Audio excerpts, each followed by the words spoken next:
বলবো আপনারা কিন্তু বসে যান, ডিসিপ্লিন হতে আপনারা প্রথম বসুন, তারপর কর্মীদের করবেন।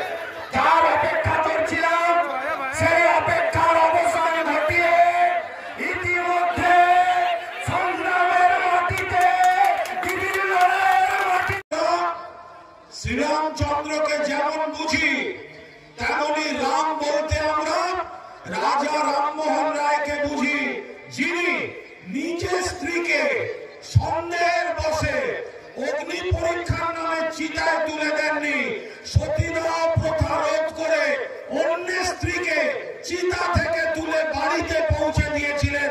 সেই রামমোহন রায়কেও আমরা প্রণাম করি। আমরা ঈশ্বরে বিশ্বাস করি, আমরাও পুজো করি, কিন্তু আমাদের কাছে ঈশ্বর যেমন ওপরে তেমনি ঈশ্বর বলতে আমরা বুঝি আপনাদের এই জেলার এক বীরকে, যার নাম ঈশ্বরচন্দ্র বিদ্যাসাগর। এটা বাংলার মাটি, এখানে ঈশ্বর বললে ঈশ্বরচন্দ্র বিদ্যাসাগরকে প্রণাম করা হয়। আমরা ঠাকুর মানি, আমরা ঠাকুর বিশ্বাস করি, কিন্তু আমরা সেই ঠাকুরের পাশাপাশি রবীন্দ্রনাথ ঠাকুরকেও প্রণাম করি, যিনি মানুষের মধ্যে ঈশ্বরকে দেখেন, শুধুমাত্র ধর্মের মধ্যে দিয়ে দেখেন না। তাই অনেক অপশাসন, অনেক সন্ত্রাস হয়ে গেছে কেশপুর সারা বাংলায়, মোড় ঘুরিয়ে দিয়েছিল কেশপুর।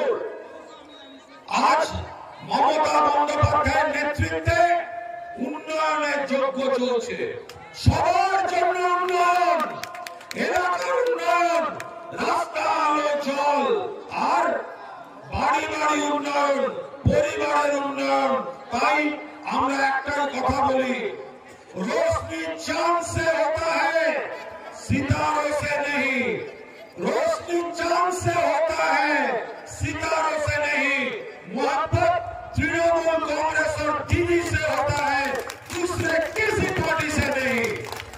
যারা বড় বড় কথা বলছেন লিখে রেখে দিন, 2026 আসছে, 2026 সাল 250 সিট নিয়ে তৃণমূল কংগ্রেস আবার সরকার গঠন করবে, আর চতুর্থবারের জন্য মুখ্যমন্ত্রী হিসেবে শপথ নেবেন আপনার আমার ঘরের মেয়ে, বাংলার অগ্নিকন্যা মমতা বন্দ্যোপাধ্যায়। দেয়ালে লিখে রাখা আছে, যারা চোখে দেখে পড়তে পারছেন না চশমা নিন, দেখে আসুন, মানুষকে বলে দিন আবার আসছে দিদি, আবার আসছে তৃণমূল। কোন ধরনের বীজ ছড়াবেন না সমাজে, এটার নাম তৃণমূল কংগ্রেস। কতগুলো উন্নয়নের প্রকল্প আছে, 50টা, 60টা, 70টা, আপনারা দেখেছেন, সব বয়সের মানুষ সেগুলো পাচ্ছেন। আপনার অধিকার আপনার কাছে রাখতে হবে, আর এই অধিকারটা যখন আপনার কাছে রাখতে চান, সেই অধিকার রাখতে গেলে একটাই দল তৃণমূল কংগ্রেস, একটাই নেত্রী মমতা ব্যানার্জি, একটাই প্রতীক ঘাসের উপর জোড়া ফুল। নিজের অধিকারের স্বার্থে মমতা বন্দ্যোপাধ্যায়ের হাত শক্তিশালী করুন। মমতাদির নেতৃত্বে, অভিষেকের সেনাপতিত্বে তৃণমূল কংগ্রেস লড়ছে, লড়বে, জিতছে, জিতবে। সিপিএম কে হারিয়েছে, বিজেপি কে হারিয়েছে, আগামী দিন ভারতবর্ষ দখল করবে যে বিকল্প সরকার, সেই সরকারের লাগাম থাকবে মমতা বন্দ্যোপাধ্যায়ের হাতে। তাই কেশপুরের মানুষকে আবার প্রণাম জানিয়ে বলি, আপনাদের লড়াই, আপনাদের ইতিহাস সারা বাংলার মানুষ স্যালুট করে। এরা উন্নয়ন দিতে পারেনি, সিপিএম চলে গেছে, বিজেপি দেয় না, হিন্দু মুসলমান বলে ভাগ করছে। কিসের হিন্দু, কিসের মুসলমান? যখন আপনি ভগবান না করুন, বিজেপি নেতাদের বলছি, বিজেপি নেতাদের বলছি, ভগবান না করুন।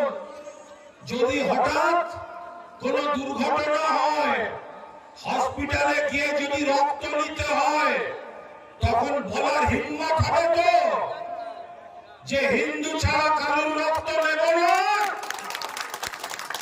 বিজেপি হিম্মত হবে? আমার দুর্ঘটনা হয়েছে, ডাক্তারবাবু বলছেন রক্ত দিতে হবে, কোন বিজেপি নেতার হিম্মত নেই বলার আমি হিন্দু ছাড়া কারোর রক্ত নেব না। তখন রক্তের গ্রুপটাই হচ্ছে আসল। কেউ জানে না কার রক্ত কে নিচ্ছে। হিন্দু মুসলমান আমরা সবাই এক, হিন্দু মুসলমান খ্রিস্টান।